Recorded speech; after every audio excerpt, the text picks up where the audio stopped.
Hey everyone, welcome to another episode of Get Jashed. Today I have with me David West. David is a retail consultant in management, marketing and advising Main Street precincts and large shopping centres, including Westfield Marion, Tea Tree Plaza and Rundle Mall in Adelaide, which I believe is also a stop on the Australian Monopoly Board, which is how I know of it.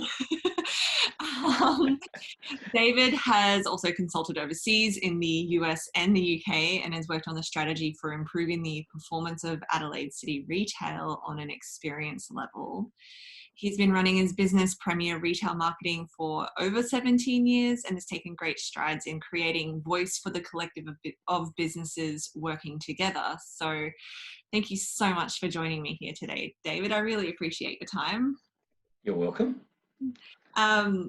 Just before we started the conversation, you mentioned about your importance of when you were managing shopping centres and everything in understanding and getting to know the managers of each store in that shopping centre. And I think that's a really good thing to start with, because as far as leadership goes and how we communicate, we can create much more of a personal connection when we do make those little efforts. So what was your sort of journey to understanding that importance in your own work? I think it's because I really like detail that I took my role managing a shopping centre or managing Rundle Mall so very personally, because to me, in the morning when you open the centre up, you basically were rolling out the red carpet to your customers. And so I always like to know that everything was perfect for when they come in. So we had a thing called a mall crawl, which is quite funny. It's sort of a name that we had for it, in the shopping centre industry. So you'd walk the mall in the morning. It was the first thing you did. And when you were walking around, you'd be talking to the retailers and asking them what's going on. And they would tell you that, this has just happened. Customers seem to be a little bit leaning this way, or there's a new trend happening. And at the same time, I was sort of, inspecting the centre and going past the entrances and just making sure that from my point of view, that I was really happy with how everything looked. Of course, when I went to Rundle Mall, it was very different because you had 200 property owners, as opposed to the one owner in Westfield, where you're one centre, one owner, and you're managing it. So it's very easy to get things done and keep things moving. In a Main Street, of course, it's very different, and that's where I started working on Main Street management and trying to make it work even better. But I still applied the same principles in Rundle Mall in an outdoor environment. Yeah, it's it would take a little bit of sort of not juggling, I guess, to find that balance and ease in how that's communicated and how everything like that is. Like, I imagine going between understanding like the ever-changing public wants and needs and those of the businesses as well, it requires an element of attention and a distinct way of communicating that as well. So what do you think like the biggest role in that communication plays when you're managing or creating these commercial spaces for the public?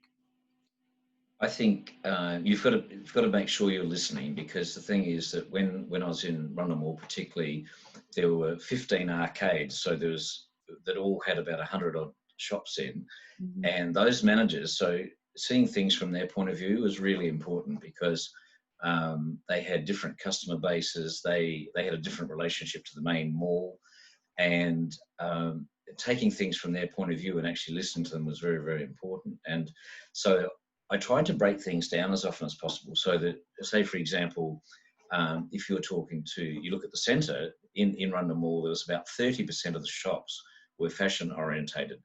So what we'd make sure is that when you're talking to the fashion retailers, that you can actually get them together and talk from their point of view.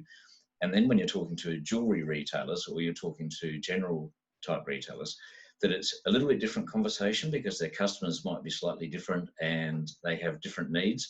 So I think it's a matter of breaking it down and trying to talk to those different sections and understanding where they're coming from. Have you ever found really big roadblocks in that, even through your best efforts? Yeah. Yes. Well, I think the thing that I found when I went to Rundle Mall was that you've come from, like I said, the shopping centre, which is complicated, but at least you have one owner and you can guide where it's going. in a main street like Rundle Mall, you've got basically tourism, you've got government involved, you've got council involved, and you've got the retailers and the property owners. Like, it does get a little bit complex, and you're trying to keep a straight arrow through the middle and deliver, you know, a really good result for the customer. But you've got so much diversity and different views to take into place. So I remember one of the councillors saying to me once, he said, "Oh, you know, yeah, everything seems to be going fine in the mall. It's very, very busy." And I said, one of the first things I'm going to do is I'm going to put traffic counters in here so that I know exactly how busy it is, rather than we just feel like it's busy. I said, I need to know. So that was one of the first things we did. Oh, wow. Did that change the kind of interactions that you had, like once you sort of had those numbers and had that understanding of what was happening?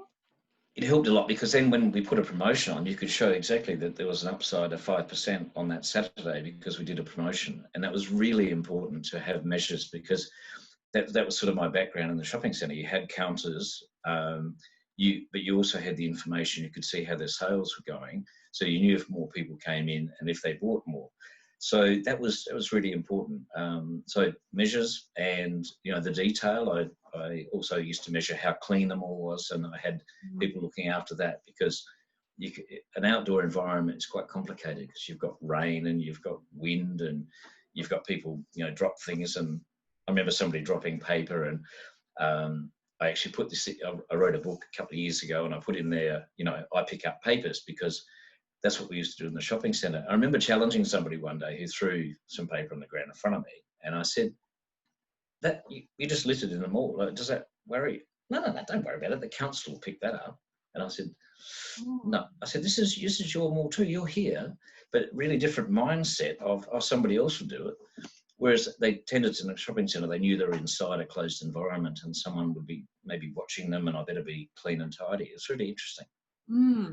It's almost like there's a different kind of leadership required in setting the standard, like between the two as well, and how quickly that can change.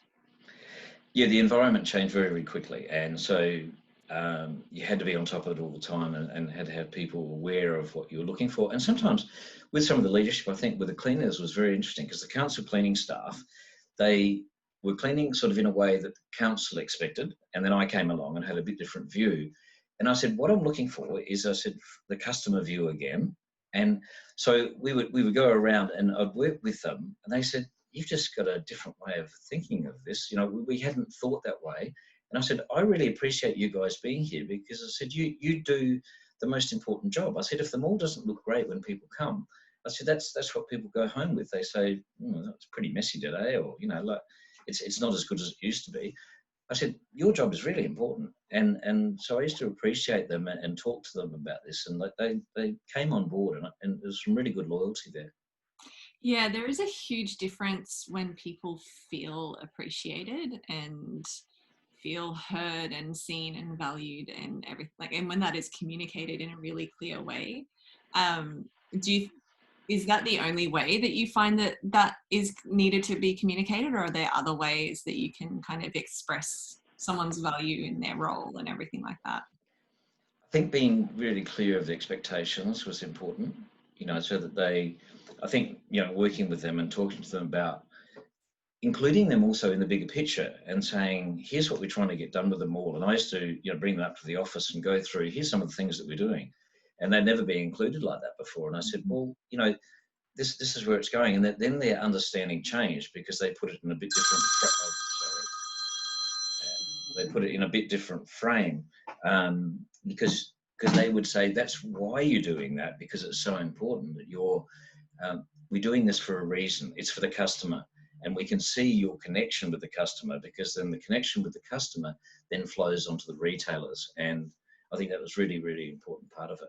Can you pinpoint, because I'm curious about like your journey to having all of these understandings, right? Can you pinpoint if there is a pinpoint in time where you've realized the value of that? Was it in your experience in this, or was it something previous to what you're doing, like through all of this experience? Or I think I've always tried to be a people person that, you know, will get out and not sit in an ivory tower. That has always been my approach. That, you know, walking the mall, or walking, you know, the street and walking the arcades has always been my approach. Because I think You know, you've then when in Rundle Mall, I'd have to go back and write a council report to the councillors. Well, you know, if you had a really good understanding, you give new depth to that sort of report. And so I think that was a bit of a turning point when I moved from Westfield to the Rundle Mall precinct. I think that was a really time to say, okay, let's take stock and say, what are the good things here that we could do, and we could really make a difference. Because I was basically told at the start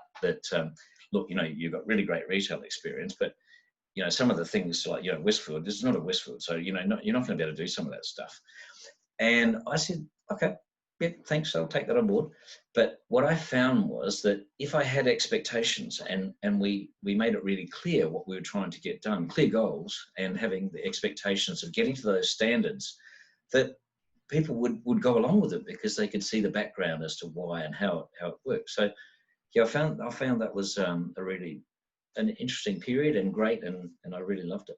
Yeah, it's amazing what you can achieve when there's a collective onboarding of what the vision is, and the expression of these are the expectations as well, all in support of this vision. You know, I find that where it can lack sometimes for businesses, companies, wherever, like even in interpersonal relationships, it's more about, like, if there's not that common understanding or that common communication that helps them to understand what that vision is, that's where everything starts to fall apart, and people have ideas. And well, their jobs were really hard, and I said, you know, to me, it just made their job more pleasurable and gave them, you know, it's like, you know, taking pride is in what they do was really important. It wasn't just cleaning a bin. Like, you know, if that bin lid is shiny and customers walk past and say, "Well, the place looks clean,"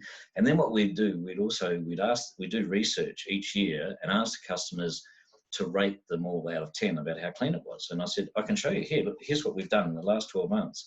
And they said, wow. I said, we've improved like 2 points. I said, I'm really happy with that. And you know, and then there was an award structure that we put in for, and they'd never done that before. And I said, it came from a shopping centre angle.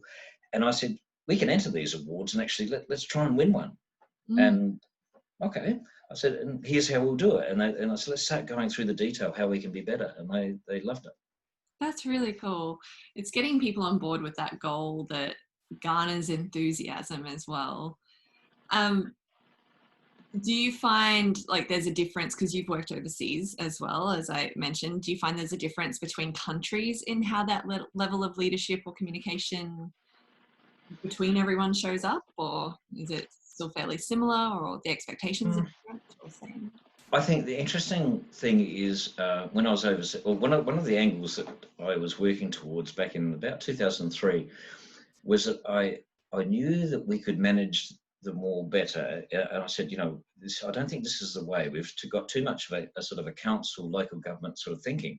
And how could to be competitive, we need to be much better. And I started exploring the UK and America, what they were doing. And then I got some time in Philadelphia and also got some time in the UK. And the way they set up their structures is very democratic. It's a little bit different to ours. And they have these business improvement districts, they call them. And what they do is that they make sure that they ask the businesses what they need to improve. And then they come up with a plan. And then they ask the businesses to be involved. And I think that's one of the areas here in Australia we have trouble sometimes where the council says we're having trouble engaging with businesses because they seem to be too busy doing what they do. And you know, is that our area? Should we be doing some of this? And I found it really is the area that we should be doing more. And Australia, for some unknown reason, we haven't really engaged in this properly. I'll still keep pushing about these business districts. I have been for probably about 15, 16 years because I really believe in it. And I really think that we can take it to another level because the shopping centres are getting bigger and the main streets are, they're at risk a little bit. I think that the COVID has actually helped them a little bit because people have been working from home and shopping locally and starting to understand that message of shopping locally. Yeah. Because the shopping centres just keep getting bigger, you know. You look at some of the biggies like Chadstone's huge. Yeah. You know, there's some really big ones in the suburbs which draw away from the city and draw away from the suburban main streets. Yeah, it's a very different kind of dynamic. Like, you know, sometimes it's easy, like surprisingly, somehow it's easy to park at a shopping center because you know that there's parking there. Whereas if you're just going to a local along like a road or a street, you're like, oh, it could be, you know, anyone's luck, right? So Right. yeah, it's just a different relationship that But that's a communication thing too. I think people say one of the things whenever I've worked with a main street, whether it's in Queensland or Victoria or overseas, they say, "Oh, it's okay, just fix the parking and we're sorted." And I yeah, said, "It won't be the parking." I said, "It'll be your message. It'll be other things, what's happening with the mix of businesses." But I said, the one thing about your parking is you need to actually communicate, because parking is going to be what it is. It's always a bit awkward in a city. It's always a bit awkward in a street because you're not guaranteed what you're going to get when you get there. But I said, if we can communicate about where parking is usually available and what sort of parking, is it 2 hour, 1 hour, 3 hours, you know, what are we doing? I said, I think if you break it down and communicate how people can access that parking, and there's been a lot of apps being created over the last sort of 5 or so years, you know, like Park Adelaide and Park Hound and different ones where people can look at their phones and find where free spaces are. And I think that's the step, is actually communicating with the customer and not focusing on the price all the time and saying, you know, it's the cost of the parking. I said, well, in cities, it costs money to park in a car park. yeah, it's I saw a tweet the other week actually, and I still think of it because it's so true. It's the whole like, does anyone else get anxiety about like needing to park somewhere new without doing research? And like, yeah, it's true, because you want to, well, I want to know what to expect or know where I'm going or have a backup plan if there's no parks available. And you're Yes. right, like know what the time limit is so I can plan to that as well, rather than sort of pull up and then realize and then have to, you know, figure it out on the go. It's sort of, it makes it a lot of a smoother experience and more willing to show up if you know what to expect.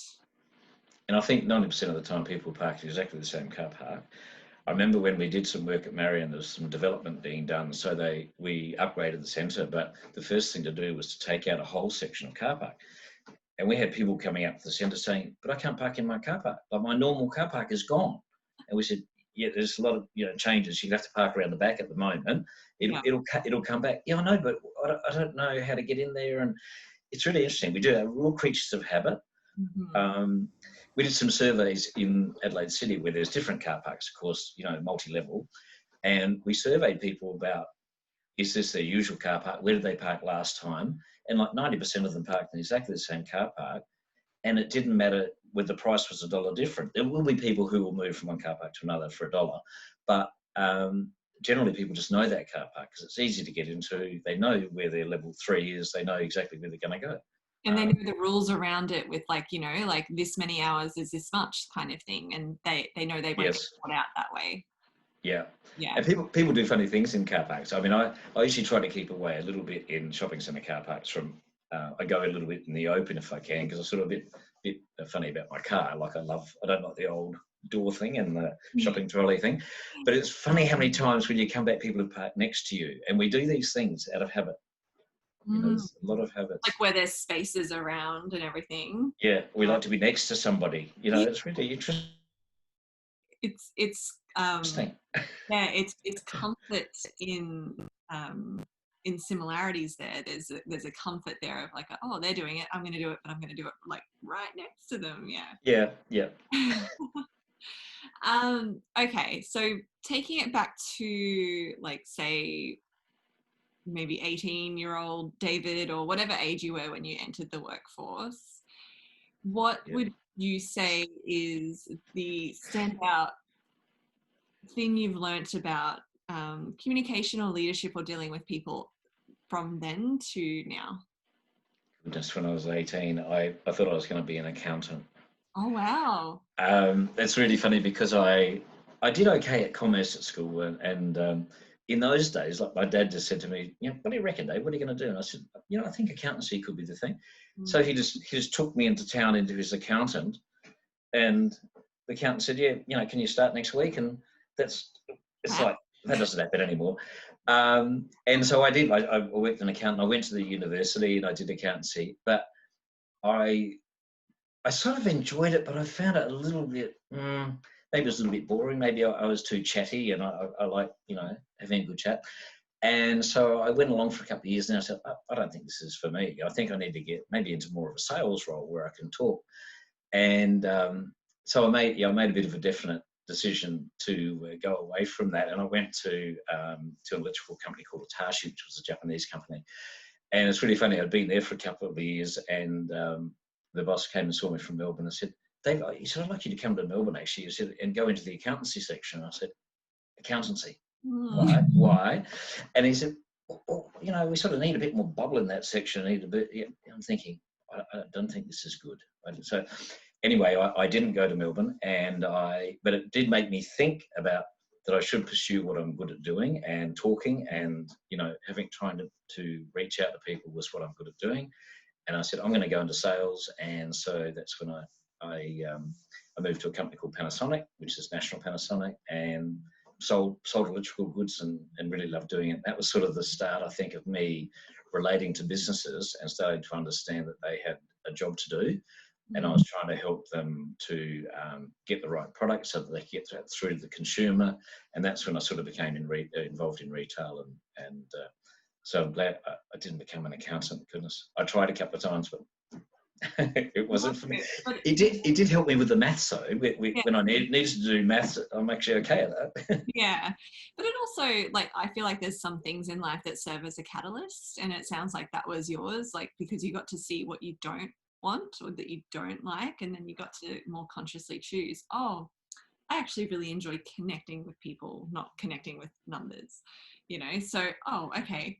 And then you could make decisions based on that, and that has obviously kind of Yes. unfolded and unfurled itself over that time as well. So It happened again later when I was at Westfield, and I was doing the marketing and loving the marketing and working with the retailers and doing all those sort of things. And after I'd been doing that for about 5 years, the boss suggested that maybe I should go to the centre management side. Now, the centre manager they have to be a bit more of a strict person because you're collecting rent. You're not really having friendly conversations sometimes. I was in one of the centres I started at years ago, and I remember the first time I had to lock somebody out, and I wasn't good at that. My heart, I thought, your business has failed because something has gone wrong, and I like to see you be successful because that's, your family's involved in this, and I wasn't really good at locking people out. I had to do it a few times, as that's what managers have to do. But I did make a decision after I'd been there for about 8 years with Westfield, and I'd done centre management, that I wanted to pursue my marketing. I said, I believe in being a positive person, that I can actually make a difference. And so I did actually make a change then, put my hand up and said, I don't want to pursue more of the management, I want to pursue more marketing and be, encouraging, helping retailers and working with them and communicating with them. And that's what I do.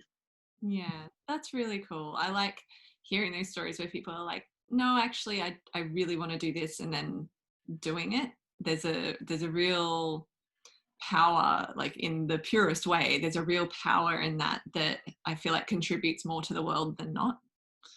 Yeah, it was a big one because it was a big decision, because I could have kept on going down the centre management path, probably could have ended up in Queensland or Sydney or somewhere, or head office or somewhere. But I said, no, really, let's go with the heart about what I believe in. And then, so going to Rundle Mall, of course, was perfect because you don't actually collect the rent because you've got all the different landlords looking after each of their retailers, but you're responsible for all the marketing and you're responsible for the overall presentation of the whole mall. So that was perfect, and was sort of, the next big step for me. It just seemed very strange, though, to be then competing with the centres that I was previously trying to make successful. Yeah. Then competing with them. Yeah, I guess that's the nature of when you change roles as well, like, especially in staying kind of in the same industry, it will always show up at some stage, I'm sure. Yeah, catches up. Yeah. So these last couple of questions are ones that I like to ask most guests, just because it's nice to have that reflection as well. Where do you feel like you get communication and leadership really right? So you don't have to get it perfectly, but where do you generally feel like you are pretty good at it? I think it's when there's a passionate cause.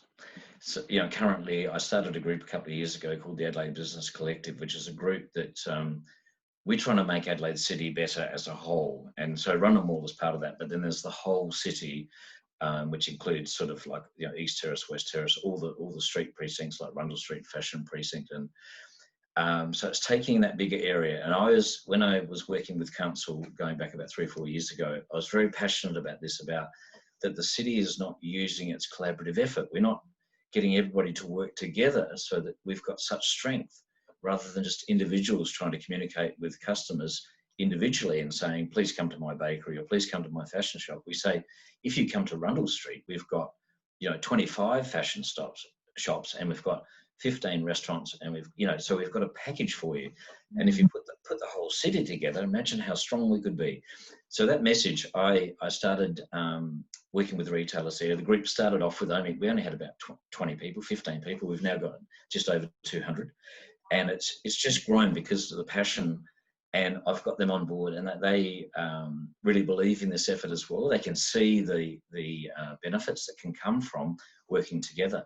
So that's something I'm currently right in the middle of, and just recently council voted to put in the citywide model. So that only happened about 4 weeks ago, and they agreed with us. So we lobbied for that, and so we're on the right path, and so we're very happy with that. Yeah, it sounds like you're really good at connecting people and connecting missions and ideas and getting people on board with blending that and moving forward in a positive way as well. Yeah, it's been a passion of mine, this one. Awesome. And where do you feel like there's room for improvement in how you communicate or lead? I think sometimes I get so passionate that I don't look from the other point of view, and I think that's I'm trying to get better at that. It's funny because our committee is very good. A couple of people on the committee, I sort of say, here's what I think. You know, I'm very strong about that, and they say, hang on, what about if we just look at it from this view? And so listening to them, I say, yeah, I know. That's my heart just saying, you know, we've got to get this done. Yeah. And so I'm very happy with our committee. We've got some really good people on that committee, and they're very good at moderating me and just saying, David, we still can get that done, but just, you know, let's just make it a strong point. But I think I'll probably throw a bit too much emotion in, but that's okay. You've got to have passion about this. And I agree. Yeah, I get you. Yeah. And one last question then. So yes. Where do you feel like there is room for improvement in your industry, in the areas of communication and leadership? Well, I think in our industry, the thing I'm passionate about is the Main Street. Because I'm on Main Street SA committee, I'm on the Main Street Australia committee, and I really worry about them, that they're at risk. I think because the shopping centres keep getting bigger and bigger and bigger, and the council's allowed and the government allows it. And sometimes when Chadstone has expanded down in Victoria, there in Melbourne, they add on as much retail space as a whole new centre, like, you know, you'd find in the suburbs further out. It's like, wow, they don't muck around. So I really think that the way forward is by coordinating and collaborating the businesses in that street and getting the businesses to come on board and realising that they can work as one. And it's much more effective. You're communicating to the customers better, so you're coordinating, you know, how to fill those vacant shops. You're actually coordinating the effort. And so I really think that that collaboration has got to happen. So that's I think we want to save our main streets. We want them to survive, and people love their local main streets, but they are at a bit of risk because the shopping centres getting too big. Yeah, I know for one thing, like I wouldn't go to a shopping centre to go to a cafe for lunch necessarily. Like I would definitely sort of choose somewhere elsewhere. Yes. That's the vibe that I want, right? So of course, you know, you go for where you want the vibe, and there's a lot to be said for that. So yeah, I mean, they have a great offering, the shopping centres. They offer high standards, but I think the quirkiness and the variety and the individual, you know, authentic retailers, you're going to find them in a main street. Definitely.